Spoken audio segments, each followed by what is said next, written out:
because Yeah. That's the and okay, good. So this is sort of a fundamental problem in the field of causal inference. To explain what this problem, why it is useful, why it is also challenging, let me give you a few examples. So example number one, learning user experience through nudges.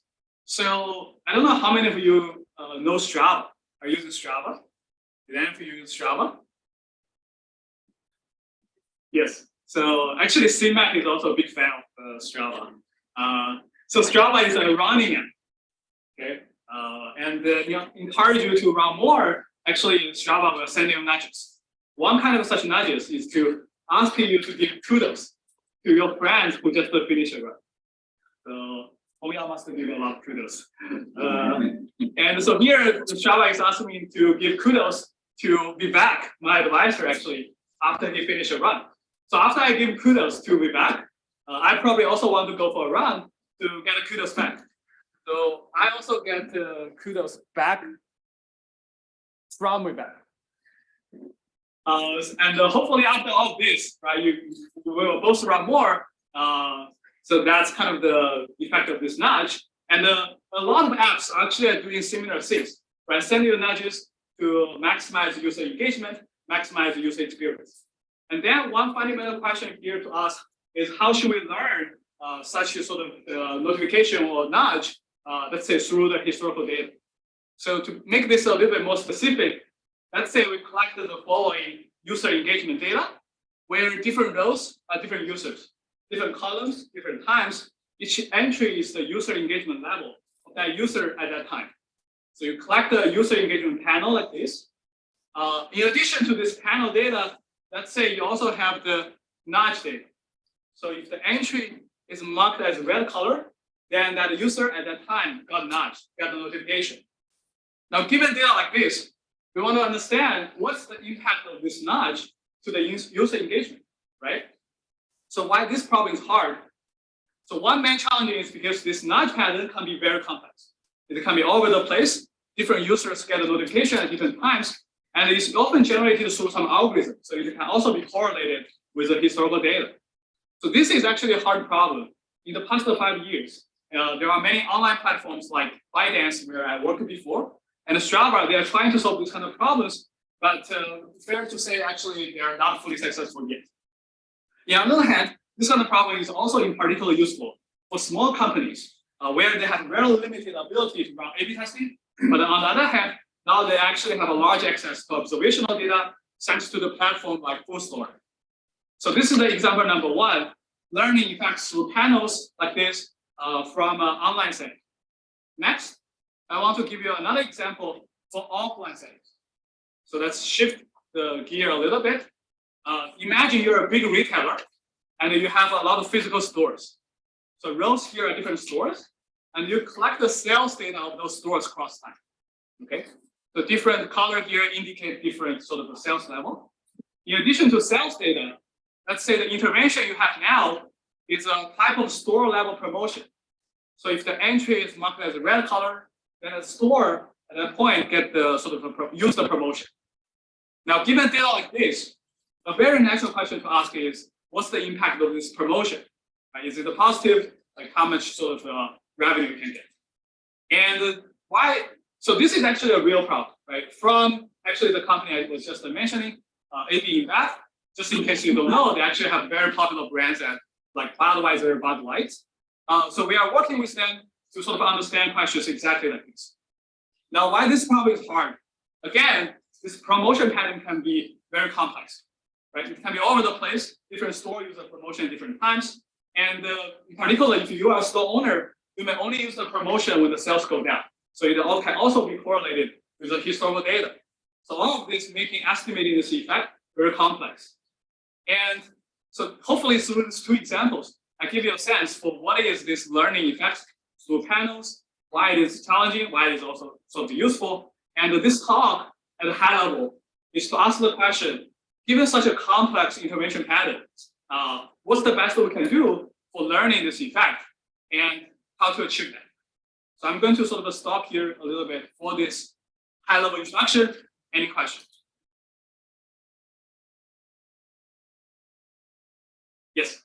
How would you think about the long-term effects of your treatments in this type of setting? So that's a great question for sort of the lagging effects. I would say in general it's very challenging, but also there is a sort of a practical way to model this. So I will talk about that in the model section. It's particularly a relevant question for the promotion application that you have here. Because the general theory sort of says that there's short-term, they're very positive effects, but they get absorbed in the long-term decline. So Exactly. it's conceptual then. So yeah, so that's a kind of in general actually a sort of challenging question, but there are different ways of dealing with that in practice. So I will actually talk about that. Okay. Thanks. I assume you don't have data on competition, competitors, promotions, or anything like that? Yeah, that's a very good question, actually. So currently we are working for sort of the Mexico, as you can see for this ABI example.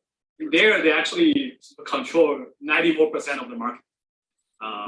And for other places, as you can imagine, we will need to sort of collect competitors' data to sort of understand this.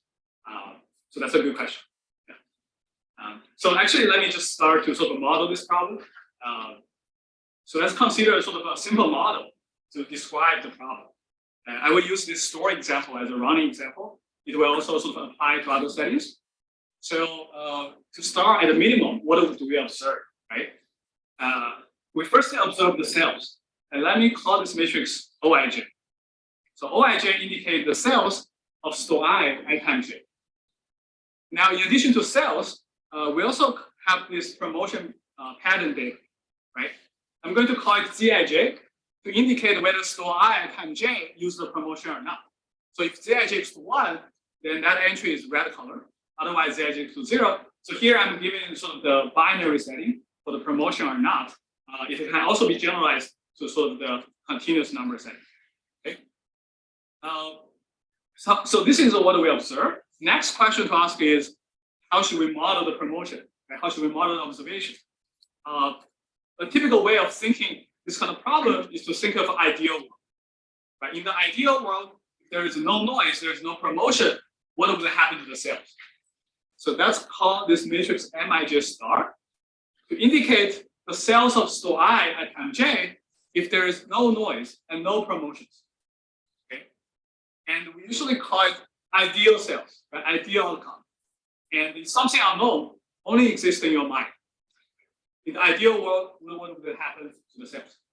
Now, after you define this Mij star, Is it ideal, or is it is the concept some sort of an average or median value?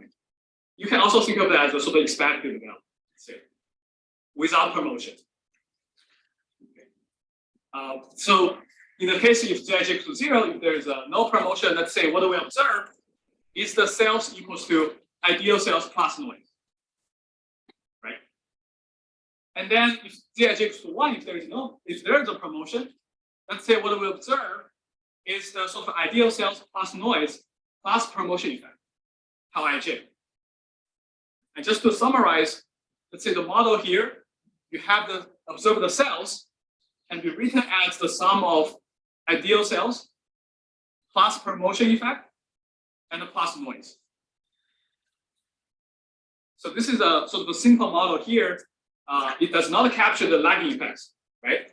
So in the paper, actually, we consider a more complex scenario where you have multiple treatments to handle the situation like lagging effects and the comparisons. So you observe here, instead of having one tau ij, you actually have a k type of tau ij. And then you can use tau ij1 to model the effect to sort of say today, tau ij2 the next day, and tau ij3 to the day after.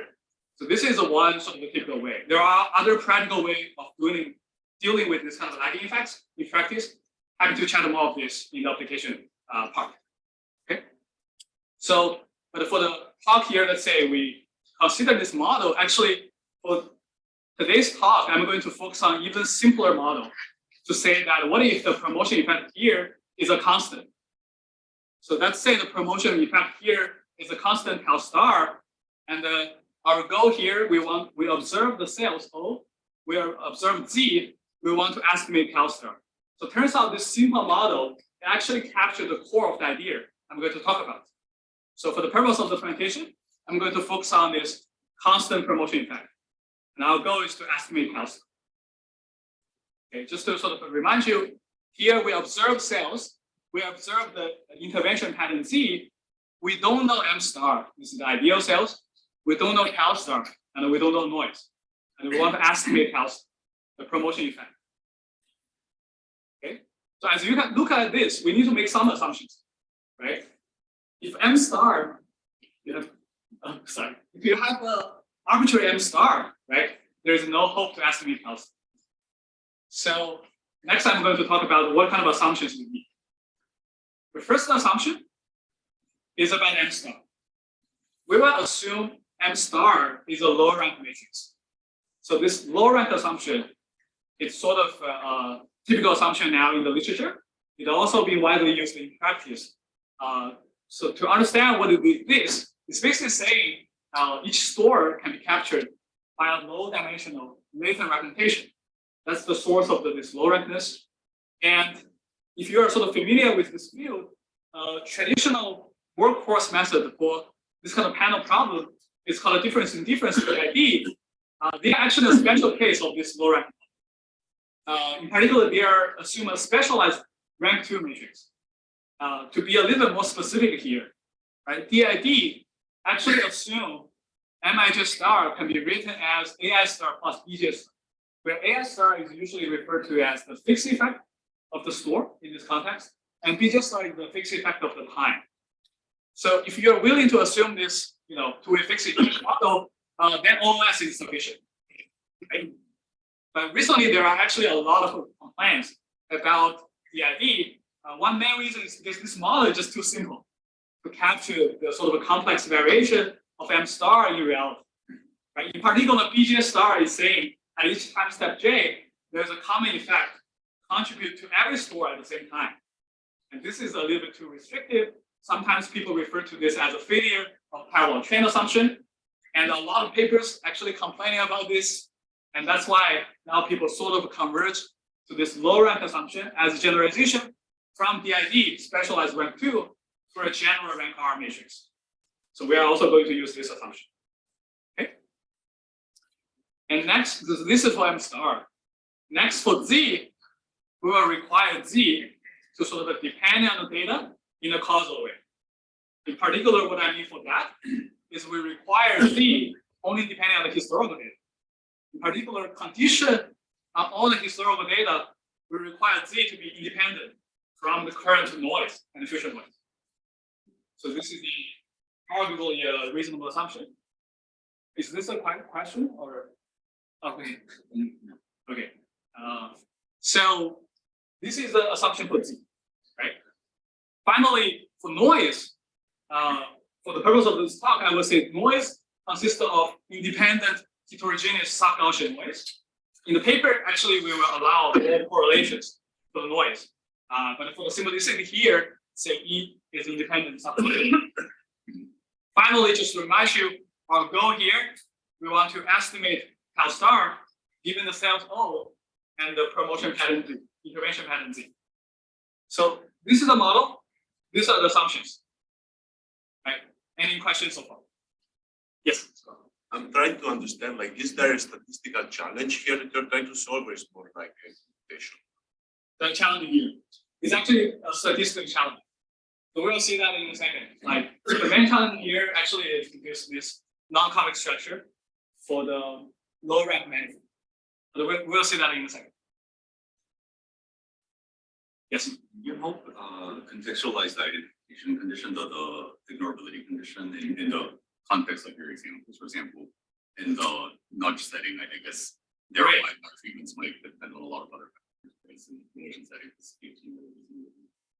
For sort of the identification condition, right? Yes. For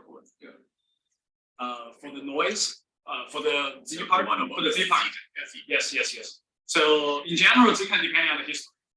And that is actually the main challenge we're trying to deal with. Z is not like random. So you have this kind of the historical data as a confounding variable. Okay.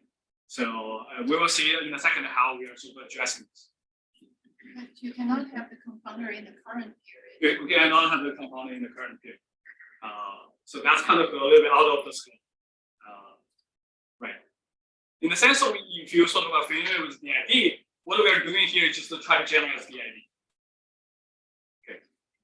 Yes. So like in your two applications, I think Tom's question is sort of like, do you believe that there's no sort of relationship between the decisions you taken and the current noise that's going to be realized? Like, do you believe this is true in the two applications? Yes. So our sort of intuition is like conditional history that already captured the most part of the correlation. In some sense, we sort of say like this is ignorable for the sort of the current noise. But that's actually a good question. So that's our sort of business intuition, but it's probably worth thinking like how to actually verify. Because like say for the AB inlet, maybe the promotions are being decided by people who have some signal. Additional information, right, for the current noise. So we communicate that with the business people. They kind of feel like this is already sort of the major part. But I agree that actually is a good question to sort of think further. Thanks. So yes.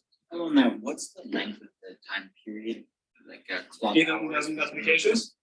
Yeah, so I will talk about that in more details later, but for now you can think of that as 100 days. And so you do sort of The time periods, between 6J and J+1. Oh, okay. So we take days or weeks. I see. So that's sort of time step. That's the question you're asking.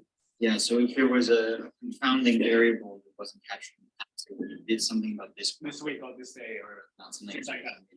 Right. Okay. Okay, so now, so sort of given a problem like this, just to remind you the picture what we have, right? It's actually for the case if the Zij equals to 1, we observe this M star plus noise plus tau star. And then for the case if Zij equals to 0, we observe M star plus noise directly. Now, given a problem like this, the first question I want to ask is, what's the lower bound? What's the best you can do? Right? So I'm going to claim there is a lower bound, which is for any estimate tau hat minus tau star is lower bounded by 1 divided by square root of n. Well, n is the number of treated entries. M is the number of entries with Zij equals to 1. So if you don't believe that, just think of the special case when all M star are 0. Then to estimate tau star, you need to take an average. And that's the best we can achieve just by CLT. So let's take this lower bound, 1 divided by square root of n. The next question I would ask is, what's the state of the art? Does it achieve this lower bound or not? Right? And unfortunately, the answer is no. Or fortunately, the answer is no. And the state of the art method is a set of methods called matrix completion. And this completion is actually a classical problem, but only recently people start to apply it to the context of the panel problem like this, actually pioneered by Professor Susan Ace and Vito Evans from Stanford, is a very nice idea. So the idea is the following. Let's say, given the input, how about we only care about, look at the data with Zij equals to 0 for the OIJ, for the cells, and we ignore other parts. Why we are doing this? Because in the case Zij equals to 0, we actually observe M star plus noise directly.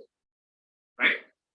Then based on this part of data, let's say we can actually impute M star, right, by just doing matrix completion. And after we get M star, now estimating tau star is kind of tricky. So this is a nice idea, but unfortunately, they are actually biased, even for infinite amount of data. In particular, for matrix completion estimated tau MC minus tau star will not converge to 0 when M goes to infinity. And just to remind you, the lower bound is actually 1 divided by the square root of n. So there is a bias, it doesn't match. And the reason for that is because in general, matrix completion actually requires Z to be independent from M star and E. In particular, a lot of literature in matrix completion requires Z to be missing IID, right, with the same probability independently. This is definitely not the case because we have Z in general can depend on the past M star and E. And that's precisely the introduction, the examples in the introduction from Strava and ABI, right? In particular, matrix completion for sort of non-IID mismatch like this is a pretty hard problem. It has been open for probably many years. There is still no satisfying solution yet. On the other hand, look at this problem from matrix completion perspective, probably make it too hard.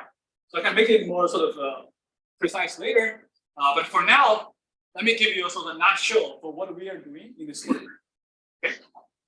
So our idea is to provide a device estimator that try to sort of correct the interaction between M and Z.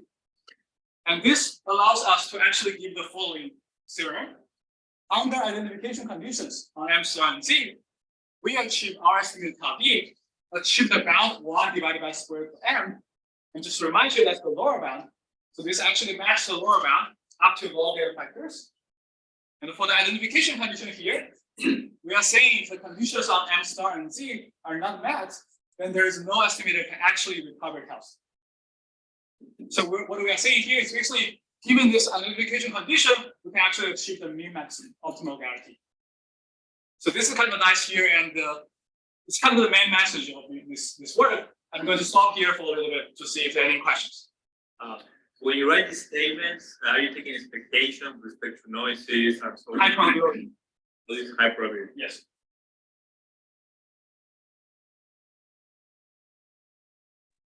What does the O tilde mean? Sorry, what is what? The O tilde. O tilde notation. O tilde hide the few factors. One is the log n factors. Another one is the rank. Got it. Thank you. Thanks. Yes. You compare it with the work of causal matrix completion. How does this compare your approach with synthetic interventions, for instance? Yes. So very good question. So that is still sort of in the category of the sort of matrix completion idea. And so the idea is basically for you're trying to apply synthetic control for each entry in this matrix, right? There was still sort of run into the sort of identification, the sort of issue I was talking about. Like you will require actually the matrix itself to be completable, which is much harder than identification here. I will sort of emphasize that later. And also we also tried out in sort of empirical results. You will see the performance. This one is much better than the existing method. Thanks for the question. Yes.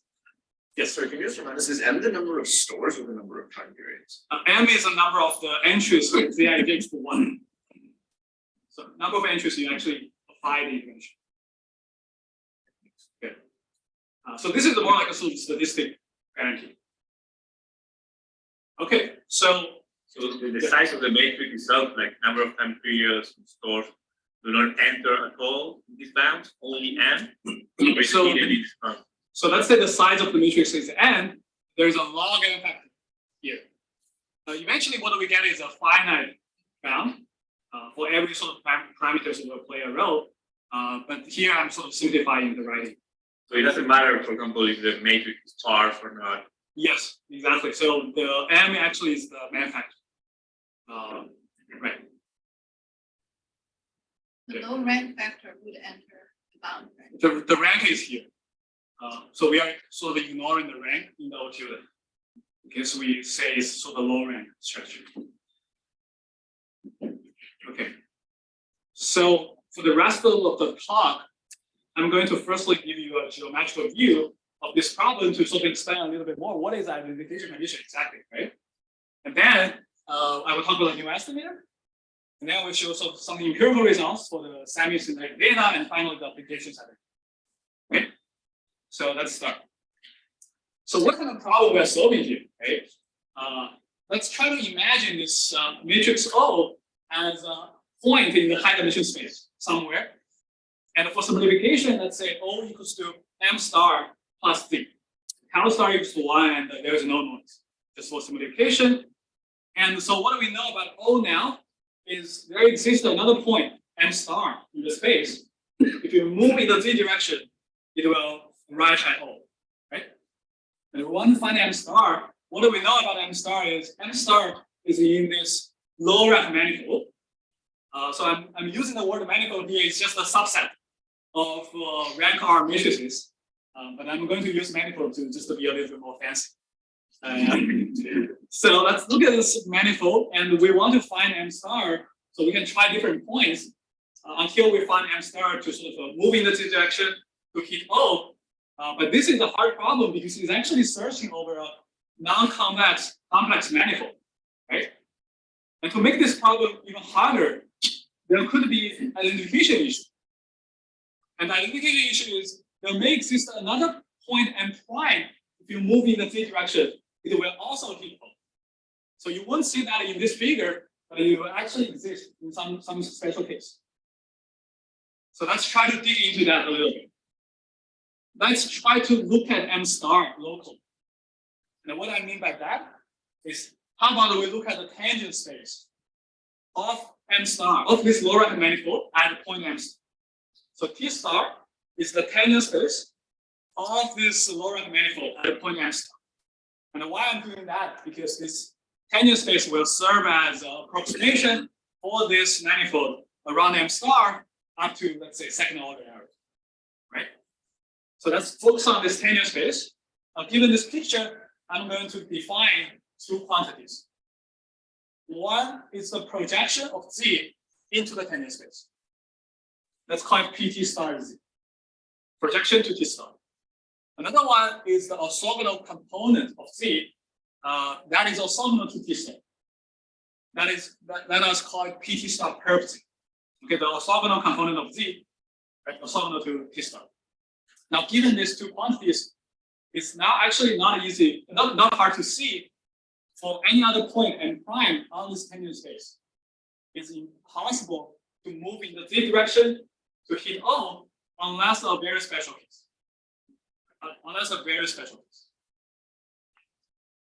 And this very special case is, what if we move down Z to the tangent space? What if Z is in the tangent space and the PT star perp Z equal to 0?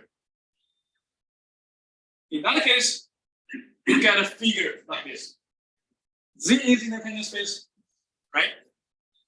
Now, given a figure like this, it's very easy to see for another point, arbitrary point actually in this line, M prime, in the tangent space, if you move in the Z direction, it will also hit O, right? And what that implies is exactly that identification issue. Right? You have different M prime, different tau prime will give you the same observation. So given observation, you will not be able to actually distinguish tau prime and tau. So basically what we require is this Z should not be in the tangent space of M star. So the identification condition is, as long as the PT star perp Z is large enough, then we can provide you the mu-max optimal bands. So that's the intuition for the sort of identification here. Make sense? Yes. I have a question regarding the tangent of regarding the space T star. Is it included in the manifold, or we don't know? T star is you can compute it, right? Given the manifold and given the point M star, yeah, you can actually compute T star. Do we get out from the manifold, or we stay inside the manifold? So it's out of the manifold, but it's very close in terms of the second order approximation. And because of the noise here, so consider that second order is actually, it doesn't matter because of the noise. Yes. So the condition here doesn't involve the error terms, but earlier your identification term also involved the error terms. Identification term involves more. The condition before also involved the error terms, but here the identification condition seems to only refer to M star. Star and Z, right? It doesn't involve the error terms. So the error term you refer to noise. The E, noise, right? yeah, the noise. Right. So before, just to make sure I understand, so you said like the identification before, which condition you are referring to? So you could depend on depend on noise, the historical noise. right? But you couldn't depend on current noise. Right. So that's kind of the assumption. That doesn't seem to be there doesn't seem to be a counterpart of that in this formulation of the identification condition. Good. So these are two separate, right?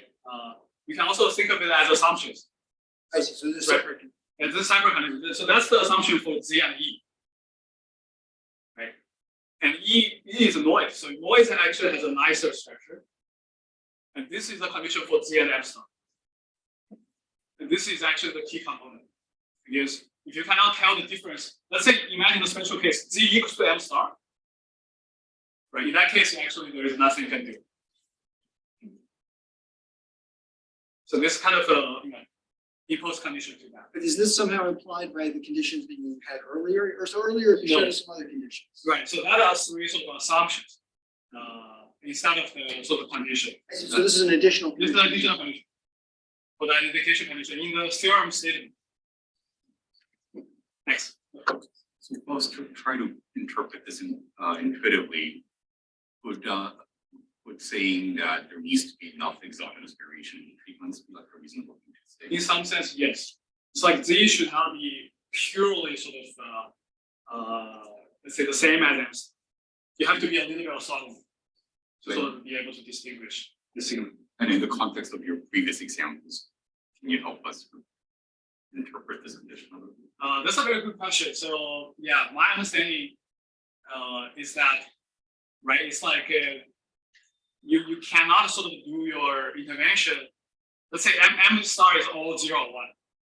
Right? You cannot just apply your intervention whenever M star equals to 1. But that would be sort of impossible. So this is sort of the, yeah. Similar to Hong's question.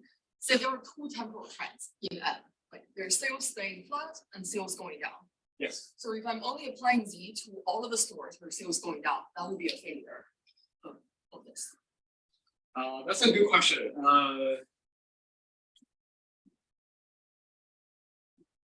Yes, I think so, because of the sort of orthogonality here. Yes. Yes. So, but this is kind of the sort of fundamental condition you have to satisfy or make this problem meaningful. Okay, so I'm going to sort of move to the next part. If I have more time, I can go back to this to sort of understand better. Next, I'm going to talk about the estimator, like what exactly the estimator we are using. So our estimator is actually a two-step estimator. The step one is actually nothing fancy. It's just a regression problem. Here we are trying to have two parts, two penalties in the regression. The first part is simply find M and tau to fit our observations as much as possible in the list of square tests. But this is not sufficient because we still need to have the low rank constraint to make this problem meaningful. So here we are adding a penalty for the low rank part. Here we are using the sort of nuclear norm star, the nuclear norm for M. If you're not familiar with this, it's totally fine. It's just a typical way of adding sort of a penalty for the low rankness. It's actually the convex surrogate for the rank. Now this step is actually not surprising. People have used this M hat and tau hat in practice before. But the second step is the key. So what we find, interesting enough, is that we can actually get rid of one term from tau hat to get our device estimator tau d. And this weird term here actually captures the interaction between M and Z, and it's our key innovation. And to just be a little bit more specific here, the U hat and V hat is the sort of a column in the row space of M hat. And the sort of for the denominator, T hat here is the tangent space of M hat. So M hat is the estimator for the first step. Okay. So you don't have to sort of digest this in such short amount of time. We spend a few months to actually understand it. But just to give you a sense, this term here is not a typical device you will see actually in matrix operation. And it's actually a key for us to provide such a strong guarantee. It also makes a big difference in practice. Question. What does the tangent space look like? Is it just move like manipulating U and V, like moving in those directions, or? Yes. So you should understand. Yeah, exactly. So there is a nice form to sort of describe how to compute this tangent space projection. But basically, it's saying as the intuition you have, it's moving the U and V direction. And U and V is the sort of SVD of M hat. Okay. So yeah. And these steps are kind of completely independent. You wouldn't want to put the debiasing step into the convex relaxation of the step one. Of the step one. You would not want to do that. Yes. So you do that separately. Firstly, you do step one, you get tau hat, and then you remove this bias from But there'd be no advantage to doing it in inside. putting that into the objective.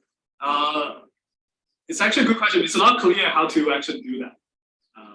Yes. So can you focus on what sort of the essential differences are? You have relaxed the problem to a complex problem that allows you to use steepest descent methods. Right. So you can do alternating sort of Right. organization, but you basically solve this complex problem. Right. So you have a specific steepest descent method. What is the advantage of it? Or So in your context, why do you choose this particular right scheme? Yes. So I would say the step one is actually known. People have used it. Okay. Right, to solve this problem, because the problem itself is actually a non-convex problem. Yeah, I understand. It's not clear how to solve. Right. And the point here is to provide a strong guarantee. So for convex, at least the people know it will converge. Yes. But people didn't realize there's actually a sort of a major bias. And that's kind of the sort of a key part of this. And if you can also think of the case like if Z is IID, then this term will actually vanish. Because this is the inner product between an IID matrix and a low rank sort of a component. So if Z is IID, you actually don't have to do this part. But if Z is not IID, this part is actually major. So let me actually give you some intuition for why we have this term. Okay.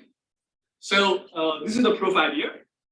For the step one, is actually a normal KKT analysis to the step one, to the M hat and tau hat. Turns out it actually provides us an identity to describe what is tau hat minus tau. It's a decomposition identity, which is a little bit surprising. So this term is a little scary here, but if you look at it carefully, what is the first term? The first term is exactly the bias we're trying to remove, because what we find is this term is actually, we can compute it explicitly, and it's actually easy to compute. So, so because we can compute it, let's just get rid of it. That's basically the motivation of the debiasing. And then the remaining task is to show these two terms will actually vanish. All right, this is gonna be very superficial, but if you look at the first term you have, is it right can one internalize that as some kind of correlation between the trend in the underlying matrix M and the treatment pattern that you apply? Sort of, yeah. But it's still a little bit hard because of the. I mean, it's high dimensional, but right. That's roughly what you're trying to. That's roughly what we're trying to, is kind of an interaction. But it's sort of coming out from this decomposition. And then the sort of hard part is actually showing these two terms will vanish, which is, turns out is the hard work of this paper. So to give you a little bit intuition, if T hat equals T star, let's say, then the third term will actually vanish because PT star prep M star equal to 0. M star is in the tiny space of this. And the second term is just a sum of independent noise. It's also easy to balance. So the recovery is optimal if T hat equals T star. But in order to show T hat is actually close to T star in a very nice way, turns out it's really hard and spent probably more than 70 pages to break it down. It's not about page, but the sort of idea is the following. We try to firstly show T star is close to a local minimum of a certain non-convex optimization problem, and then show that the same local optimal will coincide with T hat. So I'm not getting into details today here for these two parts, but just to give you a sense, the sort of the proof here actually is sort of something new and breaks down sort of the new ground in matrix completion, and we are actually generalizing this to sort of a matrix completion with general missing pattern, and we are getting some very interesting results there. So happy to talk more of this offline. Yes. Okay. Yes. So this is still sort of the proof. After all sort of the hard work here, we achieved this min-max optimal guarantee given the identification condition, right? So until now, it's still about the theoretical part. Next, for the sake of time, I'm going to sort of show you. Yes. So you started with a rank constraint and then you introduced some relaxation with the weight parameter. So how do you choose the lambda. lambda? Yeah. That's a good question. So in our paper, there's a sort of predefined parameter for lambda to be in the scale of like sigma times squared n to make this theorem work. But actually, in practice, we are doing that using cross-validation. And for sort of the intuition, really the lambda should sort of separate signal from noise. So as long as the lambda is larger than the operator norm of the noise, and it's smaller than the sort of smallest singular value of m star, we are kind of fine.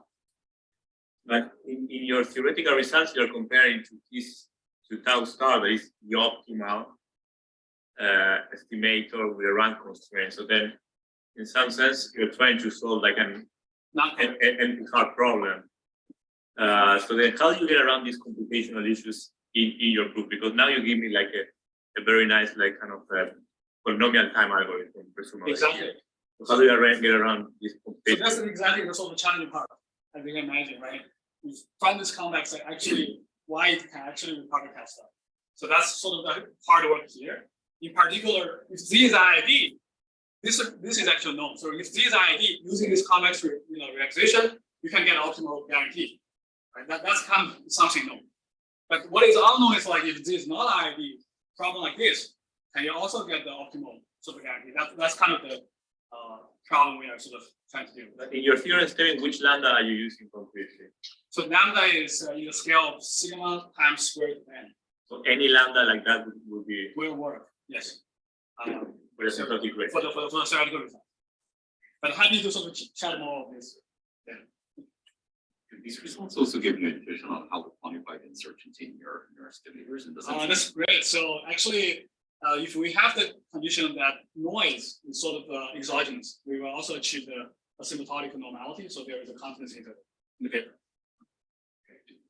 more intuitively, like following up on Neil's comment, the denominator here, it feels like it's measuring somehow the effective sample size. Exactly, the effective stress. Does this give you some intuition on how large the uncertainty is? And then Yes. So there we will have a precise also the form in the paper. Happy to chat more of that in details. There. Okay. So now let me actually sort of move a little bit to the empirical results. For the sake of time, I will be sort of fast for the semi-synthetic part here. So we have more time to talk about applications. So one sort of the typical way of evaluating this kind of method, in literature, is called a semi-synthetic evaluation. The idea is you collect a real data set, you treat it as an M star plus E, and then you add a synthetic Z on top of it. There are two patterns. First pattern is what we call the adaptive pattern. And for this pattern, we are looking at each store. Whenever the sales go down, we start to add promotions. Okay. So this pattern is interesting because the promotion can be very complex, can be all over the place. The next pattern is called the stagger pattern. Here we are trying to simulate, in reality, if you are doing A/B testing for physical stores, ideally every store will start the intervention at the same time, but in reality, different store can actually start the intervention at different times. So this will actually close to sort of the applications we are talking about. I will chat more details later. Now I want to show you quickly some sort of empirical semi-synthetic results. We measure the performance in terms of the mean absolute error, tau height minus tau star divided by tau star. There are 5 methods that we're comparing with. First two are sort of state-of-the-art synthetic controls. I'm not getting into the details today, actually, 2 synthetic controls, but they are sort of designed for block pattern and a sort of a stagger pattern. And then difference and matrix completion and our method. Now for adaptive pattern, we have for the synthetic control, we actually have 2 star here because the adaptive pattern is too complex. They cannot be applied in this setting. Now for the sort of matrix completion, we say it's doing better than DID, sort of as expected because of this generalization from rank 2 to rank R. Now what we achieve is we reduce the error from 50% to 8%. Mainly because of the debiasing we are doing. And this is encouraging because this suggests that if the matrix has a very sort of a complex correlation with the historical noise, you can actually achieve a massive improvement if you're doing it more carefully. Now for stagger pattern, we achieve something like 10%, still sort of the best among existing estimators. It also suggests that this kind of work well for the A/B testing with the endogenous adoptions. Now let's actually move to the application part. Okay, probably the most exciting part of this talk. So before I get in, I want to give you a little bit picture why we are doing this. So largely speaking, we are experiencing now an experimentation renaissance. In the sense of that experimentation and A/B testing is broadly viewed as indispensable for tech industry.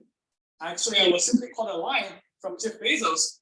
To him, the success at Amazon is actually how many experiments they run, right? And at TikTok, where I worked before, believe it or not, those people run 30,000 A/B tests per year, and each one of them can have hundreds of millions of users to make it more addictive. Right? But the sort of technology is what we're interested in. So inspired by their huge success of this kind of data-driven decision-making framework, what is happening? There are many other companies, even beyond tech industry, they also want to build their own experimentation platform.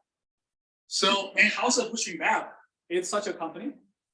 So Simply API, just in case you don't know, API is actually the market leader in the international beer industry. So last year, they actually have 30% global market share with 50 billion revenue. And they have put a lot of investment in experimentation so far.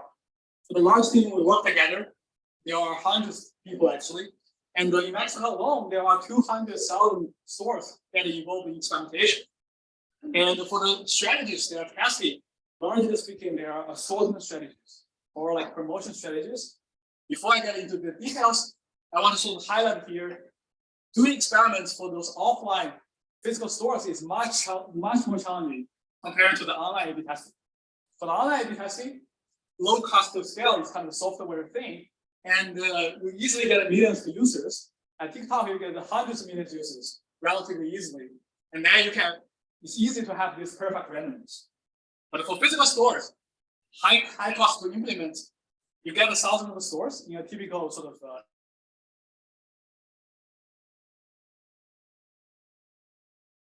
to users. So you want to improve the power, and then it's often very hard to guarantee sort of perfect randomness. Right? There are a lot of different factors. And to build all of this, just a quick question. When you say randomness, you mean in terms of sampling the treatment versus control? Yes. Like for treatment store and control store. So because of this issue, right? What was happening is like for the middle of last year, for every 100 experiments API is doing, you only get 6% of them being statistically significant. And that is very problematic. As you can imagine, you put a lot of money, a lot of human resource, and then for most of the experiments, you sort of learn nothing from it. And that is not good at all. So when you look at something like this, it could be either 94%. Actually, they are pretty bad at coming up with new ideas. So 94% are actually has no effect at all. Yes. I do learn something. Maybe you do learn something. It's nothing, right? But I think the more interesting part is can you actually sort of detect signal better from the noise by using a better estimation method? So that's yes. Sorry, what are examples of interventions? Of the intervention. Okay, so I'm going to talk about in the next slide. So that's something we want to dig into, right? So giving you sort of an example of the typical A/B test at API. Let's say you have a team to sort of come up with a new assortment strategy, right? And you want to test whether this new assortment strategy is good or not. And the sort of naive or ideal idea is to sort of say a random sample, a subset of the treatment stores, another subsample of the control stores, and then for those treatment stores, you apply this new strategy for a month. You take 3 months before that as sort of the pre-treatment period data, and you combine them together, you get this ideal log pattern, right, for A/B testing. But in reality, what you see is much more complex. It's usually more like a stagger pattern, and in the sense of like, as I said, there are limited randomization. There are also endogeneity of adoption. For store owners, they actually will decide whether and when they want to implement this intervention. And if you are sort of a store owner, if your sales go pretty high last month, then you're probably a little bit risk averse, right? You will delay or even not implement this. Also, until now, we looked at single item. A single item? Yes. The product. So your table was one that had different stores, different time periods, but one single item at a time, no? Oh, Here with the assortment, we have to look at the combined effects on all the items, no? yes, so good question. So this depending on what kind of application you're looking at. So for this kind of assortment, we're aggregating sales. So we're looking at the impact to the sort of aggregate sales. Does it make sense? Yeah. Good. So, okay, so now let me show you some sort of test for things like this, called an A/A test. So the idea of A/A test is, let's say, what if we pretend that there were treatments going on in the pre-treatment period, but they were actually not. To do so, we copy the sort of pattern from post-treatment period to the pre-treatment period, but they were actually fake interventions. Now, ideally, for a good estimator, you want to get 0, right? Because there were actually no intervention going on. Now we try this for 100 more real experiments, and what do we find? Ideally, you want to get 0, but then for DID, in average, you actually get something like 13%, which is suggesting like the power of DID is really, really low. Right? And right, in order for DID to actually detect the signal, you have to be sort of more than 30%. That is usually never happen. And now for matrix completion, we kind of have an improvement to 7%, still not good enough. If you can constantly come up with treatments with more than 7%, you could possibly be the CEO of ABI. And so we get this number to roughly like 0.8%. This is saying like if you have a single digit treatment effect, there's a potential to discover it. And that's sort of the typical size of the ABI intervention. We're still trying to improve this number. So finally, I want to show you some sort of real results of the real experiments of the last October and November, something I can show. There are 99 experiments corresponding to 2 billion transactions. So really significant experiments. As you can see here, if you're using the old platform based on DID, only 6% are conclusive. As I said, very programmatic. Now, if you're using the new platform based on the sort of the method I introduced, you get this number to about 65%, which is a very significant improvement. And among this, there are actually 36% with significant positive treatment effect. So I cannot sort of say more for how business team further sort of check those interventions, but want to actually know many of the sort of strategies actually already rolled out with very promising results. So really, this platform is doing is to sort of help you detect signal better, from the noise, and to sort of help you to identify good strategies and get rid of the bad strategies. Now, this platform is called a TestOps. It's now actually deployed in Central America. It's making a very big impact to the revenue of the company now. There are other features we sort of built along this platform. Happy to chat more of that later in details in offline. And there's a nice interface. Actually, I think that we will have a time to sort of show a simple demo for the software. I want to simply call a line from the sort of global VP at ABI. He is sort of leading the whole data analytics team globally at ABI. To him, this is actually something, the most exciting thing he did last year, and now it's revolutionizing the sort of decision-making process at ABI. Yes. Does DID get the average treatment effect wrong, or the confidence interval around it wrong, or both? So that's a good question. So we'll say both, because of because So any idea which is a bigger effect of the two? I will say sort of the bias, because It's the average treatment. because the average treatment effect. Yes, yeah, but in reality, it's a little bit hard to break that. Right. So in general, so the sort of the reading of this is like, we want to think of a more general model than DID. And this is what we can get from. It's a low rank stretch. Okay. Yes. So what to deploy in Mexico or in Central America? So now actually it's generalized to Central America. We are sort of trying to generalize globally next year. Okay. And yes.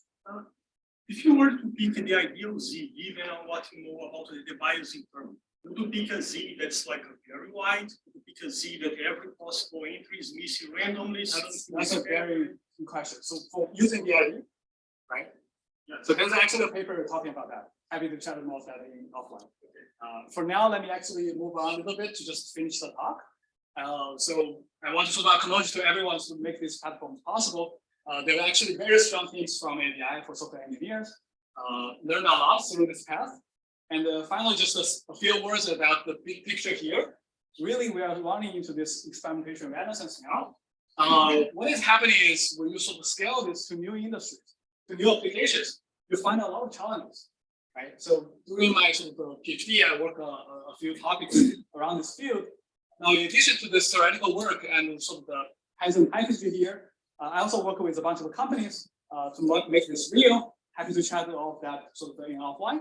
And really, the big picture goal here is to sort of build next generation experimentation platform to bring the decision making to the next level. Finally, let me show you this demo for this test ops. It's basically an experimentation platform where you can sort of create your own experiments by choosing sort of which market you're focusing at, your sort of main metrics, and there are different parameters you can set up to sort of choosing the scope, what kind of stores you want to look at, and what kind of size you're looking at. Really, what this platform is helping is kind of to lower the barrier of doing experiments at ABI, because not everyone, it's a bigger company, right? It's not everyone has a PhD degree in statistics or things like that. So this kind of a user-friendly interface is really helping. And when you sort of set up the experiment, you can submit this experiment to this online platform. There will be a sort of another team contact you about more details, and then they will help you to sort of implement these experiments. And then you can check sort of the status of this experiment through this sort of a nice interface. And then you will also be able to sort of check the analysis of the results. So not only sort of the data scientists will use this platform, there are also product managers. You will try to sort of understand the effect of the strategy. They will also learn feedback from such experiments. Even if it's a bad experiment, you can still learn something from it. So that is sort of all of the talk. With that, I want to thank everyone for sort of listening, and any questions is welcome.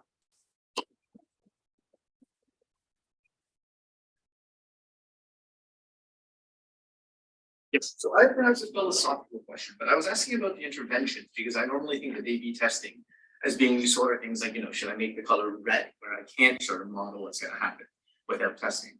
But for decisions like assortment and inventory, why can't I just like model the supply chain, run simulation, run optimization, plus my consumer choice, and not have to run an experiment at all on whether some new method for setting the assortment is going to increase revenue? That's a very good point. So I think that now we're kind of in the stage, people are having this two framework.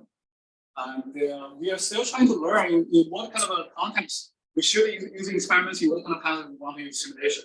But the lesson we sort of learn from those internet companies is like, stop sort of arguing which model is correct, try to run experiments and get immediate feedback. But we also see a lot of challenges in offline companies like this. So I will say this will be a sort of a long-term debate, or like eventually I will say it's a combination of different sort of methodologies. Thank you for the question. Yeah. I think it's actually a very interesting question to even consider theoretically, like what kind of the scenario is better to use simulation, what kind of scenario is better to use experiments. Thanks. Imagine that in these application scenarios, you hear about a lot of different outcomes. Can you tell us a little bit about how your methods might generalize? For different, for multiple treatments. Yes. That's exactly what we are doing right now with ABI to sort of generalize this, because at the same time point, you actually want to run multiple interventions. Otherwise, you don't have enough stores, right? So turns out this algorithm itself, we are actually designing for multiple treatments. So there will be a device form for multiple treatment. And that's kind of the nice part about the paper. So we are sort of currently using that, but we are also trying to sort of see how to make it more practical, given all the sort of constraints. So thanks for the question.